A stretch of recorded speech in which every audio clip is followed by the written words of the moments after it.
کہ رب ذل جلال نے نبی پاک صلی اللہ علیہ وسلم کو معراج کروائی. کچھ لوگ کہتے ہیں کہ ہماری عقل اس بات کو نہیں مانتی کہ اتنے دور گئے, لامکان سے بھی آگے گئے, لیکن اتنی دیر میں واپس جب آئے تو ابھی بستر گرم تھا, ابھی دروازے کی کنڈی ہل رہی تھی, ابھی وہ غسل کا پانی چل رہا تھا, ابھی وہاں پہ کوئی جنگش نہ ہوئی تھی, ویسے کا ویسا ہی تھا, اور واپس آگے لامکان سے آگے رب کا دیدار کر کے. تو اتنی دیر میں ایسا کیسے ہو سکتا ہے؟ یہ سب کا سوال ہوگا, آپ لوگوں کا بھی ہو سکتا ہے.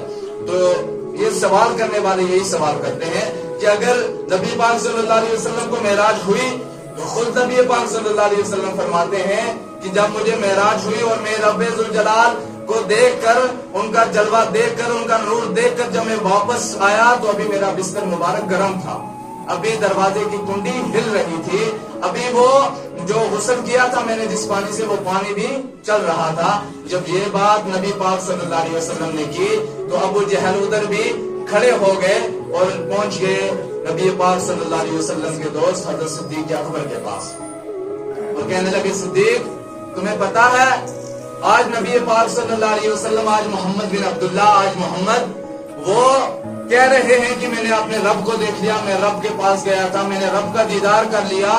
تو کیا تو اس چیز کو مانتا ہے؟ تو قربان جاؤں صدیق اکبر پر, یہ کوئی عام صدیق اکبر نہیں ہے. ایک مرتبہ عائشہ صدیقہ جو صدیق اکبر کی بیٹی ہے, وہ نبی پاک صلی اللہ علیہ وسلم کے ساتھ تشریف فرماتی بیٹھی ہوئی تھی. تو رات کا ٹائم تھا اور ستارے چمک رہے تھے, پورے آسمان میں ستارے ہی ستارے تھے.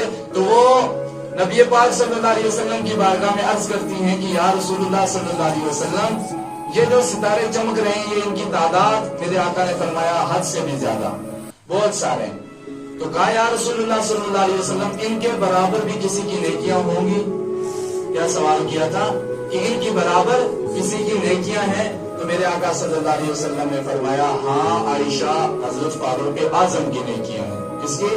فاروق اعظم کی. لیکن عائشہ تو صدیقہ نے کس مقصد سے پوچھا تھا کہ میرے ابا جان کے بارے میں پوچھ لوں کہ ان کی کتنی نیکیاں ہیں, کیا ان کی نیکیاں ان کے برابر ہیں؟ تو پھر دوسری بار یہی سوال کیا کہ یا رسول اللہ صلی اللہ علیہ وسلم ان ستاروں کے برابر کسی کی نیکیاں ہیں؟ تو پھر میرے آقا صلی اللہ علیہ وسلم فرماتے ہیں عائشہ ہاں فاروق اعظم کی نیکیاں ہیں. کس کی؟ فاروق اعظم کی. اس کے بعد تیسری مرتبہ جب عائشہ تو صدیقہ کہنے لگی اور کہنے لگی یا رسول اللہ صلی اللہ علیہ وسلم میرے سردار, تو میرے ابا جان کی نیکیاں کہاں گئی, یعنی صدیق اکبر کی نیکیاں کہاں گئی؟ تو میرے آقا نے فرمایا اے عائشہ یہ جو نیکیاں ہیں ستاروں کے برابر فاروق اعظم کی ہیں, لیکن ان تمام کو حضرت صدیق اکبر کی ایک نیکی کے برابر بھی نہیں ہے. اب اتنا صدیق اکبر کا مرتبہ ہے, اعلیٰ مقام ہے. تو وہ صدیق اکبر کے پاس گئے تو کہنے لگے اگر اس نے منع کر دیا, یہ اس بات سے منکر ہو گئے تو لوگ ہماری طرف لوٹ آئیں گے. لیکن صدیق اکبر نے اپنی جان مال سب کچھ قربان کر دیا میرے آقا صلی اللہ علیہ وسلم کی خاطر. تو صدیق اکبر نے فرمایا جواباً کہ اگر میرے آقا نے اس بات کو تسلیم کیا, میرے آقا نے یہ بات کہی ہے تو بالکل یہ سچ ہوگی اور یہ صحیح بات ہوگی. تو وہ واپس لوٹ آئے. تو بہرحال جب میرے آقا صلی اللہ علیہ وسلم معراج پر گئے, جب میرے آقا صلی اللہ علیہ وسلم نے معراج کی, معراج کی طرف گئے, تو میرے آقا صلی اللہ علیہ وسلم واپس آئے اور فرما رہے تھے لوگوں سے, صحابہ سے کہ میں نے سب کچھ دیکھ لیا, سب کچھ میں نے جان لیا, جنت میں کیا ہو رہا ہے, جہنم میں کیا ہو رہا ہے, رب ذل جلال کا دیدار بھی کر لیا, مسجد اقصی, مسجد حرام سے مسجد اقصی تک بھی گئے. پھر اس کے بعد تو اتنی دیر میں جب میں واپس آیا تو میرا بستر ابھی گرم تھا, میرا بستر ابھی گرم تھا, دروازے کی کنڈی ہل رہی تھی, تو غسل کا پانی بھی چل رہا تھا. تو میرے دوستوں اور بزرگوں اس کا جواب امام احمد رضا خان علیہ رحمہ کو فرماتے ہیں کہ وہ جو نہ تھے تو کچھ نہ تھا, وہ جو نہ ہو تو کچھ نہ ہو, وہ جو نہ تھے تو کچھ نہ تھا, وہ جو نہ ہو تو کچھ نہ ہو, جان ہے وہ جہان کی, جان نہیں تو جہان نہیں.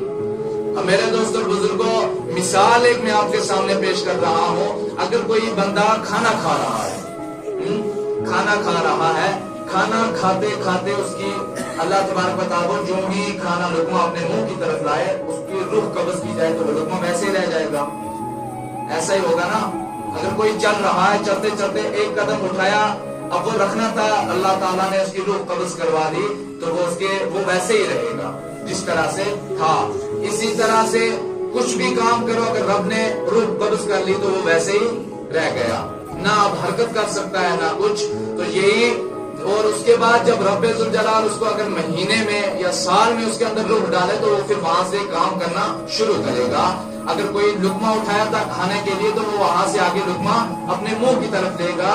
تو یہی مثال اب وہ بندے کی ہے، لیکن یہاں پہ شاعر اسلام کیا خوب فرماتے ہیں امام احمد رضا کہ وہ جو نہ تھے تو کچھ نہ تھا، وہ جو نہ ہو تو کچھ نہ ہو، جان ہے وہ جہان کی، جان نہیں تو جہان نہیں، کیونکہ میرے آقا صلی اللہ علیہ وسلم یہ تو عام جان ہے، لیکن نبی پاک صلی اللہ علیہ وسلم پورے جہان کی جان ہے۔ جب میرے آقا صلی اللہ علیہ وسلم معراج پر گئے تو دنیا کی جان نکل گئی۔ ہوا کس طرح سے رخ کرتی، بستر کو کس طرح سے ٹھنڈا کرتی، کیونکہ ہوا کی جان میرے آقا ہے۔ ہوا کی جان جب نکل گئی تو ہوا اپنی جگہ رک گئی۔ اسی طرح جب میرے آقا صلی اللہ علیہ وسلم جب معراج پر گئے تو جو منکر ہیں وہ کہتے ہیں کہ نبی گئے اور واپس بھی آئے، اور خود فرمان مصطفیٰ ہے کہ میرا بستر ابھی گرم تھا، میرے دروازے کی کنڈی ابھی ہل رہی تھی اور غسل کا پانی بھی چل رہا تھا۔ اور منکروں، امام احمد رضا جواب دیتے ہیں کہ وہ جو نہ تھے تو کچھ نہ تھا۔ جب میرے آقا صلی اللہ علیہ وسلم اس دنیا سے معراج کے لے گئے تو رب ذوالجلال نے اس دنیا میں روح کو اٹھا لیا۔ اس دنیا کی جو جان تھی وہ معراج کے لیے چلی گئی۔ ہوا جہاں سے چل رہی تھی وہیں رک گئی، پانی جہاں سے چل رہا تھا وہیں رک گیا، کنڈی ایسے ہلی تھی وہ اپنی جگہ پر رک گئی۔ اور جب میرے آقا صلی اللہ علیہ وسلم واپس دنیا میں آئے تو دنیا میں جان آ گئی۔ واپس جب میرے آقا صلی اللہ علیہ وسلم دنیا میں تشریف فرما ہوئے تو رب ذوالجلال نے اس ہوا میں جان پیدا کر دی، کیونکہ جان واپس آ چکی ہے۔ اور اسی طرح پانی میں بھی جان آ گئی، اسی طرح میرے آقا صلی اللہ علیہ وسلم کے آنے سے کنڈی میں بھی جان آ گئی۔ جب میرے آقا صلی اللہ علیہ وسلم واپس لوٹ آئے پوری دنیا میں جان آ گئی۔ جب جان گئی تھی اس کے بعد دنیا کی کوئی شے ہل نہیں رہی تھی، پانی اپنی جگہ پر قرار ہو گیا تھا، بستر گرم رہ گیا تھا، وہ اس لیے کہ جان چلی گئی تھی۔ اب جان جب واپس آئی ہے، جب جان چلی جائے بندہ حرکت نہیں کر سکتا تو ہوا کیسے حرکت کرے گی؟ جب روح بندے کے نفس سے نکل جائے، جسم سے روح نکل جائے تو بندہ کھانا نہیں کھا سکتا، حرکت نہیں کر سکتا۔ اور جب دنیا کی جان جناب محمد عربی صلی اللہ علیہ وسلم معراج کی طرف گئے تو اس دنیا کی جان نکل گئی، یہ دنیا جان سے محروم ہو گئی۔ تو اس ٹائم جب میرے آقا صلی اللہ علیہ وسلم واپس لوٹے تو دنیا میں جان آئی، تو وہ پانی میں جب جان آئی تو وہ آگے چلنے لگا۔ کنڈی ایسے تھی، جب جان واپس لوٹی کنڈی بھی حرکت کرنے لگی۔ جب میرے آقا صلی اللہ علیہ وسلم واپس آئے بستر کو دیکھا، بستر ویسے ہی گرم تھا، کیونکہ اگر بستر ایسے رہا ہوا آئی تو وہ رک گئی تھی۔ اب جب میرے آقا صلی اللہ علیہ وسلم دنیا میں واپس آئے، ہوا میں جان آئی تو بستر ٹھنڈا ہو سکتا ہے، لیکن میں وہ امام احمد رضا نے فرما دیا کہ وہ جو نہ تھے تو کچھ نہ تھا، وہ جو نہ ہو تو کچھ نہ ہو، جان ہے وہ جہان کی، جان نہیں تو جہان ہے۔ سبحان اللہ۔